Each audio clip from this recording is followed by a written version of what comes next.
5-inch squares, are they pre-cut or are you cutting them? Okay, all right.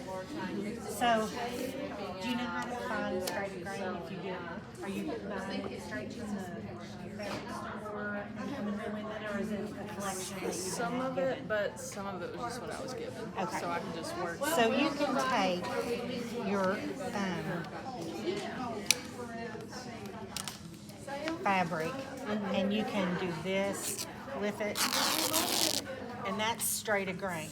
Sometimes if you start off with something that you got from grandma or mama and they handed it down to you, you may not have that straight a grain, and you want that for your block.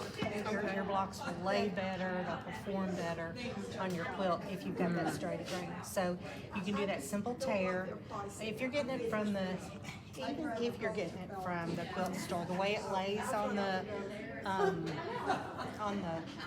the bolt, it still may be, folded incorrectly or just, the way that it's been processed. So if I'm getting it from, a good quilt store, I generally don't do that, but it's not a bad practice. So you just cut right at the end? Yeah, you just make a little cut, yeah. and And I've had pieces of fabric where I tear it and it goes to here. And so then I have to go back and do another little cut and tear it and it goes to here.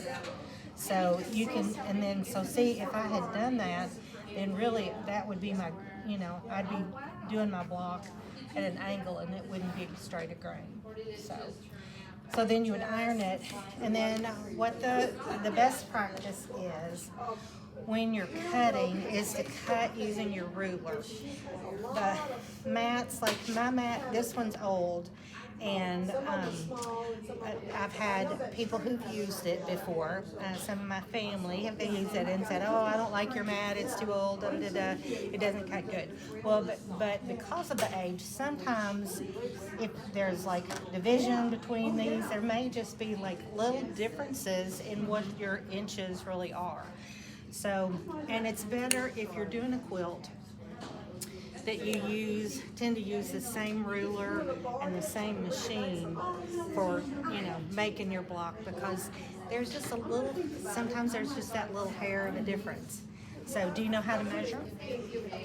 I've been told, and I try my best, but I don't know that it's necessarily always accurate. So so you can see on this ruler that's a 1/2 inch. So you want to, you're staying away from that.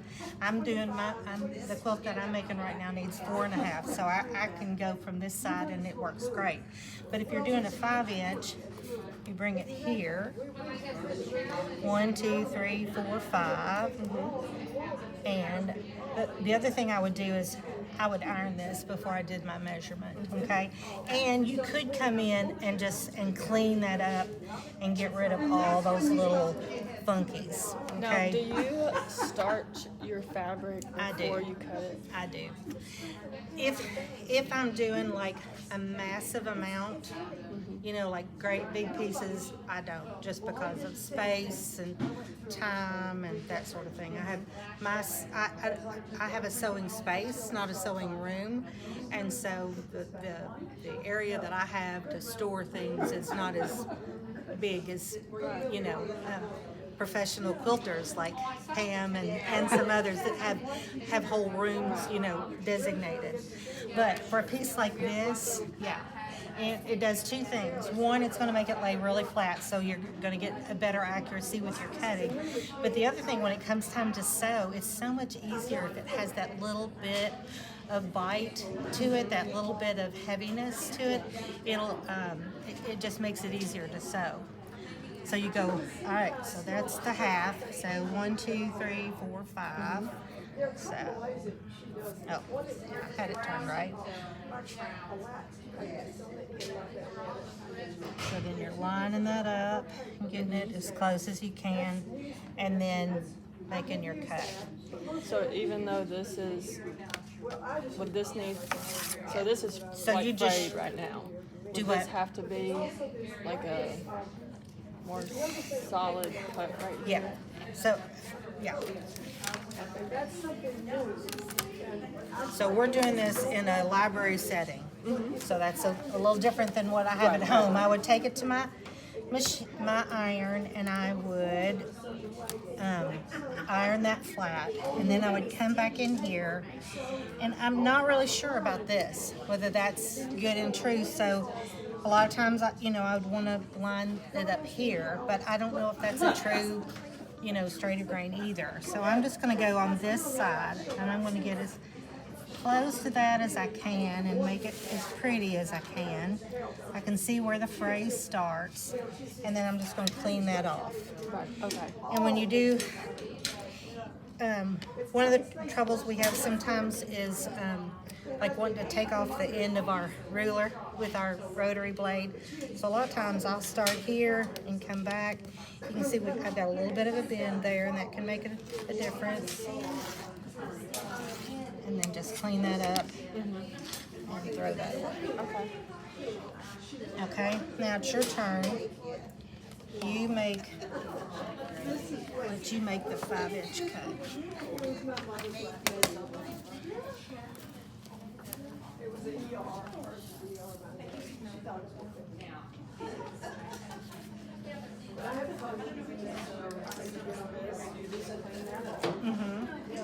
Yeah, and so let's turn it this way. Are you right or left-handed? You might want to Right. come This over. is typically how I would cut at home. Like I would have my countertop right in front of me. I'd be here, Okay. and it would be in front of me like this. Okay, so then let's bring this over. How are you? I'm good. All right. You can, just for your visual, and even though we're not using that, it sometimes just helps me to go ahead and kind of line it up on my, and then get your 5 inches. 1, 2, 3, 4, 5. All these little lines go together, and then just try and and the way I've been taught, and Pam, you can add a 2 cents in here, is I have the line on the edge. Pam, would you do it any different?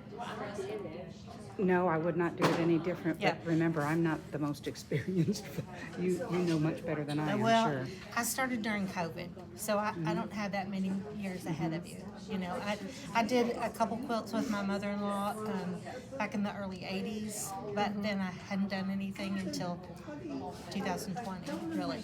So So you're saying that you're sometimes... doing the line. Yeah, see this line here?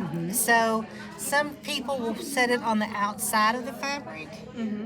And what I was taught was to lay the line on top. And you don't think that makes a difference, but sometimes it does. Now, That was little this hair. a straight edge here? No, Okay. we don't know Okay. because it's a scrap of fabric. Okay. So we don't You have didn't, any... you didn't trim that one up? No, we didn't trim that one up. Gotcha. So, but once we have this, then we can make this cut, and then we can use that to create our straight edge here. So, Okay. So all right, yeah. and you said And that then- you typically start up here a little bit. Well, see how my ruler's down here? You don't have to worry about it. What it would be if I set my edge of my ruler right there, then that's when I would worry about it. But otherwise.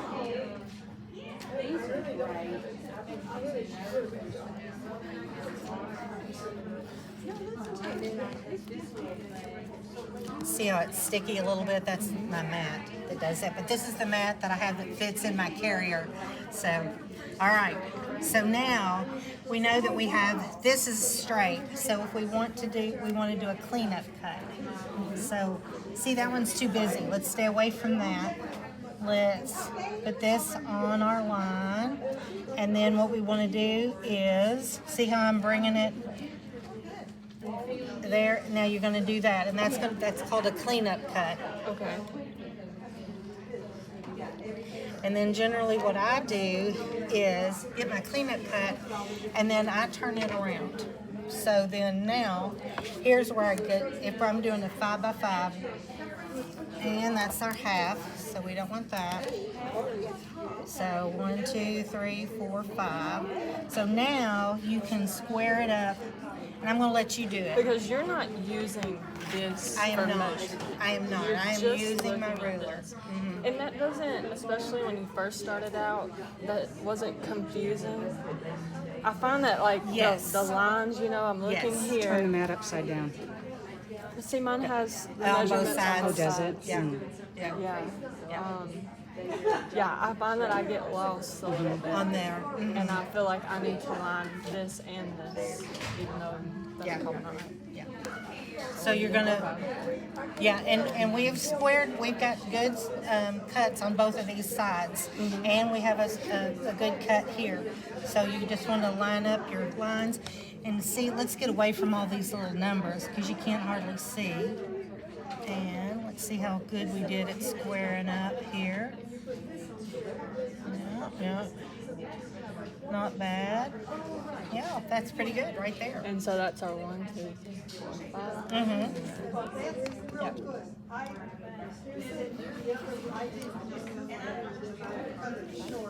Ta-da! A 5-inch block. Perfect.